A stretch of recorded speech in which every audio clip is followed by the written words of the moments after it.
Hello, everyone, and welcome to the YouTube channel of the Knights of Columbus 9275 Bishop Rocco Council. My name is Declan Reidy, and today I'm going to be interviewing another wonderful one of our members, Matt Bartos. So, Matt, could you just introduce yourself a little bit and, talk about yourself, your history, anything like that? Sure thing, Declan. So my name is Matt Bartos, and I'm a member of the Bishop Rocco Council. And currently I'm serving as the Deputy Grand Knight. So it's given me an opportunity to be part of the leadership of the council. And it's been a great challenge so far. And that's where I currently find myself, is in a position where I'm not only helping to direct and take on some programs, but also learning a great deal about what our council is all about, what makes it so unique and so special, and how I can find myself fitting into that role. Well, thank you. I'd definitely like to talk about your role later, but first, I'd like to take a little bit of a step back and just talk more broadly about the Knights of Columbus. So, what are the Knights of Columbus in general, and what do the Knights mean to you specifically? The Knights of Columbus is a wonderful organization that has always been at the forefront of helping to support the Catholic Church and communities beyond. Since its founding, it's been a place of support, of providing help for people who are in need, their families, their friends, their loved ones. It's also been a way to help support the priests of our communities by giving them a group that is there to not only lend aid, but also to give encouragement to all the programs that priests want to do. It's a group that helps support churches and the community life of the church. And it's a group that helps show to the world that a group of men and their families can come together on a common purpose, which is our faith, which is our belief in family values, and which is our belief in the sense that we can do good for others. And so that's really what the Knights of Columbus has been all about. So the four sort of principles of the order are charity, unity, fraternity, and patriotism, as you know. How do those four pillars of the order really work into what you just described about helping the community and helping our churches and that sort of thing? Well, like you said, first of all is the principle of charity. We come to be knights, and we know that charity matters. The Knights were founded in order to help people who might have fallen on hard times. And so that's been our guiding principle. And so we realize that because we have so many blessings in our lives, we're called to do something not only for ourselves, but also for others. We have to be able to serve people in our community. And so charity is our guiding principle. We want to be able to support people, not only through financial donations, but through charity of our hearts and our time. A lot of the things that the Knights do are financially based, but also a lot of the things that the Knights do are charitable in the sense of giving of ourselves, our talents and our treasures, and our goodwill to others. And so charity certainly, takes the forefront. And then from that follows fraternity. We come together because we know that one of us can do a certain amount of good, but together a lot of us can do a lot of good. Unity then stems from that, and we know that we have to be united. It reminds us that together we can do great things. And then certainly patriotism is the one that stems from that, because we do want to show that we're here as part of a great nation, and we're here to contribute to that our faith can actually be tied to our patriotic goals to help contribute and make our country better. So, with all of those pillars and such, why did you personally join the Knights? What's your story? So I guess my story started all the way back in high school. My grandfather had been a member of the Knights of Columbus for many decades. He was an honorary life member by the time he passed away, and I saw the really great things that he and his brother Knights were doing in their parish. And it was always neat because we would spend our summers down in Maryland, where he was a member of the Knights, and we just found ourselves, going to the pancake breakfasts or to the food drives or to, helping pick produce and deliver to a local food bank. And so that just became a natural place for me to see Knights in action, doing good things for the local community, and then finding myself wanting to join that. And so even though I had been living up here in Massachusetts and even going to school in Massachusetts at the time, whenever we would go down for the summers, it was almost sort of like coming back home and rejoining that community. And so when my grandfather asked if I might want to join, my reaction was yes, not only to spend time with him, but also with his brother knights, with whom I had forged a lot of great friendships. And so I joined that council. But then it wasn't long before I realized that I'd have to then, make a decision to join a new council. And for a while I was in college at Holy Cross down in Worcester, we actually did have a nice active group, and so it was great to be a a night on a college campus, something that not too many people at that time had a chance to do. And so we were a small group. We would get together and meet whenever we could, whenever our classes allowed, and whenever one of the priests was available to meet and mentor us.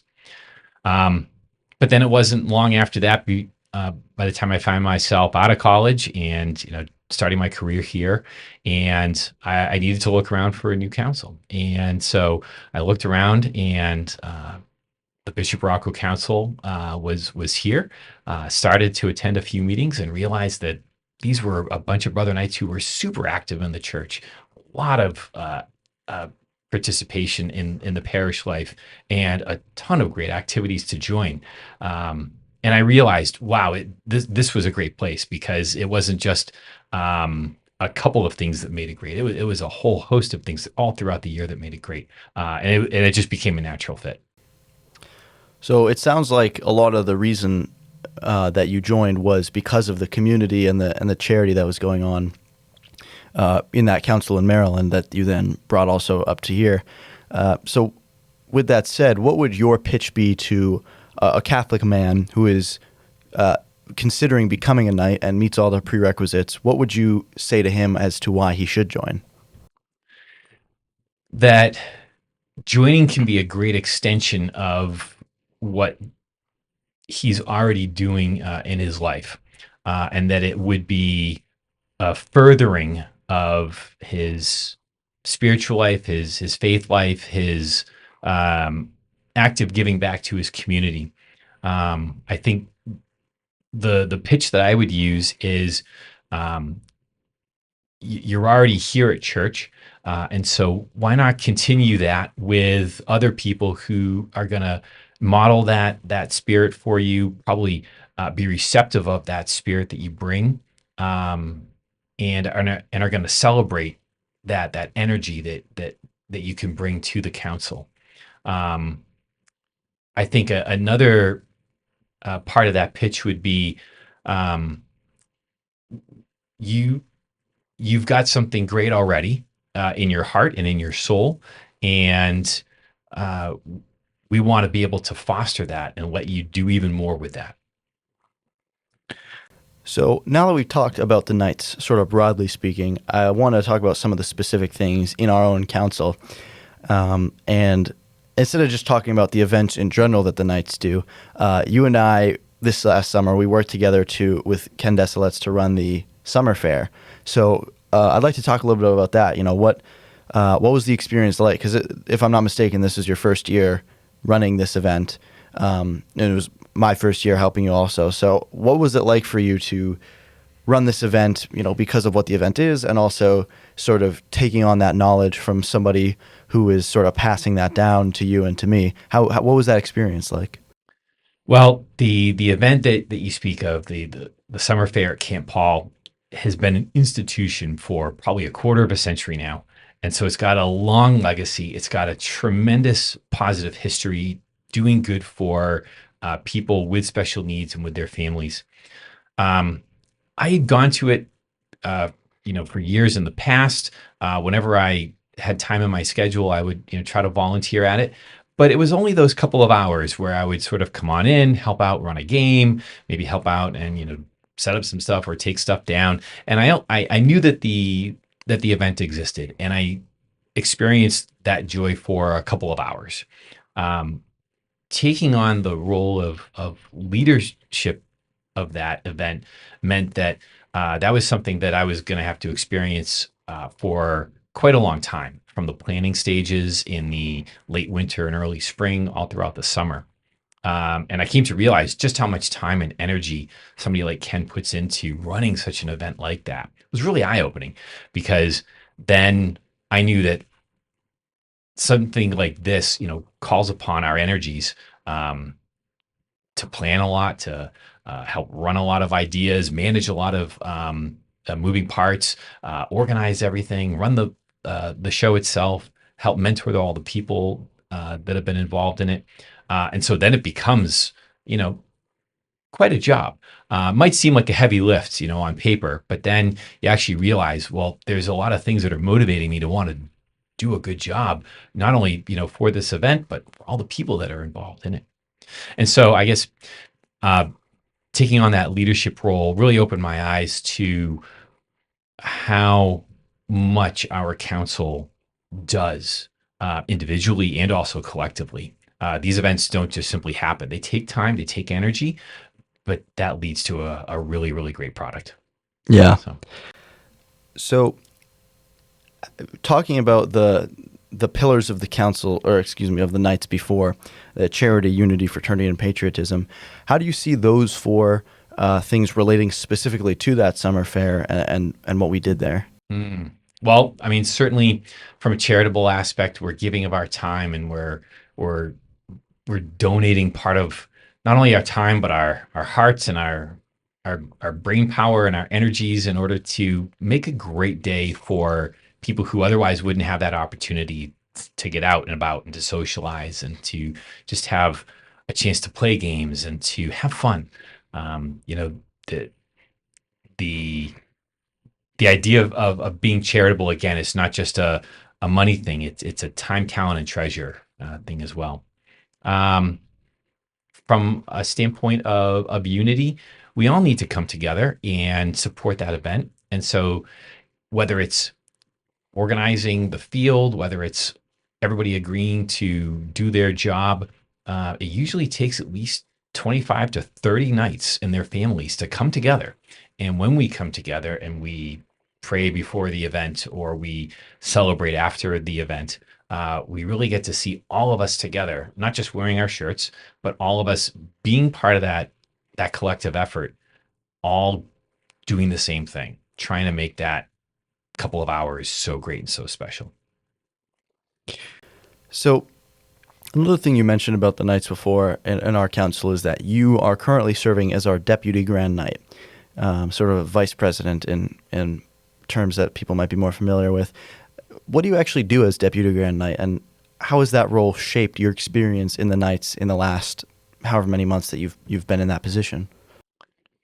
Being deputy grand knight has really allowed me to see up front and close the work that the grand knight and the program directors and the event directors do throughout the year. I think in my previous experiences, I would hear about events or I would know that certain things were happening, but it was more from the sidelines. And I would maybe gain information by reading the council newsletter or by going to an event and then talking with people here and there. But it was all piecemeal, fragmented. And so now being deputy grand knight has caused me to see a couple of things. It's allowed me to see how the council plans its events throughout the year. We have our planning meetings and all of our calendars that we need to lay out all the events throughout the year. Well, that takes enough. That takes a lot of discussion. It takes a lot of brain power and planning and going back and forth and trying to thread a bunch of needles. And so it's got me to understand all of the different things that make up our calendar. It's also gotten me to see things from a financial perspective. Well, our council is taking in monies, but also, putting out expenses depending upon, what our events are. And so it's gotten me to understand things from a business aspect that, there is a financial aspect that our council maintains in order to support all of the good works that it does. Um, and then it's also gotten me to understand how everybody in this council plays their role and comes together. Um, from who does what to, what's everybody's role to, well, what does that role really mean? What's inherent in that job that so and so has to do? I've gotten a really good chance to take a look at that and to hear about it and to understand it. Um, I think in a particular way, I've been supremely grateful to Bob Malnati, our Grand Knight, because he's brought me in and he's mentored me and he's really asked me to do a couple of things: watch, observe, listen, take good mental notes, because he wants me to know all of these things that are going on. It's not just like you mentioned, sometimes, the vice president sort of gets left behind, in the political sphere. But here, at least in our council, the deputy grand knight is called on to really know what's going on. Um, and Bob's already asked me to help run a meeting, which has been great, to get some of that experience to know, well, what is it that he does? So from planning those agendas to, taking part in the communications back and forth to even running that meeting and getting a sense of what it feels like to hold the gavel. It's already been a, really powerful experience. So how do you see that role working as you move forward, or changing if you expect it to change, both in the rest of your time as Deputy Grand Knight and then just in the future as a member of the council, and what you may be doing in the future?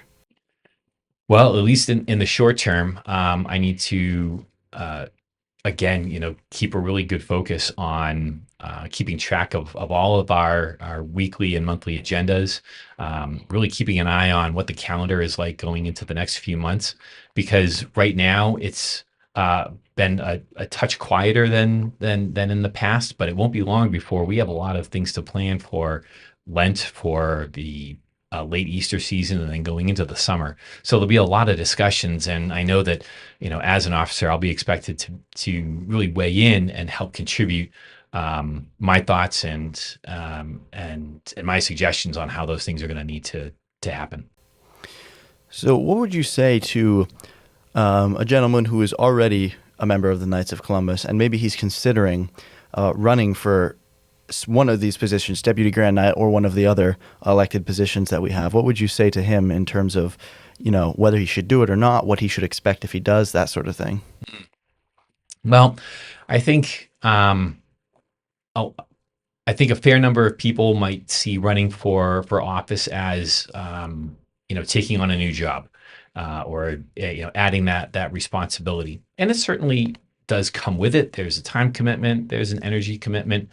Um, However, I think our council in particular has done a really great job of making sure that we're all working together as a team, that no man is an island, and that even if somebody does have a particular role, there's other people who can step in and offer advice and be there to help guide and support. Uh, I'm particularly grateful to my dad, who has been a member of this council for years, who has filled a number of officer positions and already been Grand Knight. Um, I've already had several conversations with him where I've been able to say, "All right, Dad, what happens when this comes up, or what would be your advice?" And so he's been able to weigh in. And whether it's my dad or whether it's other people, I know that there's folks that I can turn um, to say, well, now what? What would you do? Help me out. And I think that we all do that willingly. We're not expected to just serve and to go figure it out ourselves. So would you say that somebody who's maybe considering it, but they're maybe afraid of speaking in front of people, or afraid of taking on that responsibility, would you say that maybe that could play into that, where you're not alone, even if you are any of those elected positions, there's still people to teach you how to do it in the first place and then support you as you go through it? Sure. Sure. There's a great deal of formality that takes place. We try to follow Robert's Rules of Order. There's a set agenda, but uh, nothing is so serious that it can't be resolved with either a nice friendly reminder or even a good-hearted chuckle.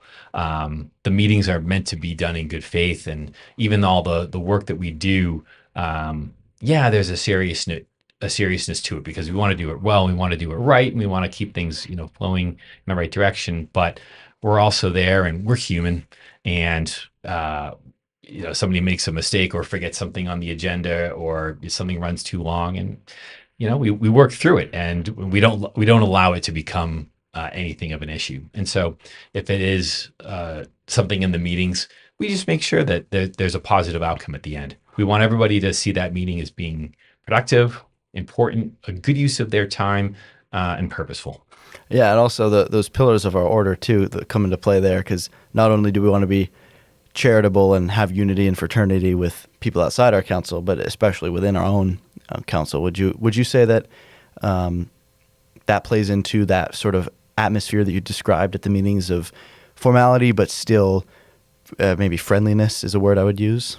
Sure. Yeah. I mean, along with the formality, we want to make sure that we're kind to each other. We want to make sure that we are starting out with a prayer and being prayerful, and even ending with a prayer. That we're there to do good work. We're there to do God's work, and we never want to get so caught up in ourselves, or what badge we're wearing or what title we have. In the end, we're all sort of on the same playing field. We're all trying to get the job done. And if we're keeping that in mind, then no matter what our role is, we're part of a much larger goal, rather than a bunch of us in our titles. We're simply brother knights, and we're simply there to get done what we're being called to do. So speaking of doing what we're called to do, my last question is, how do you see the role of our council in particular, or the Knights as a whole, moving forward, just in the modern day, with everything that we're doing or could be doing or anything like that? This is kind of a very vague and broad question. You can take it whatever direction you want, but where do you see things going in the future? That's a big question. Okay.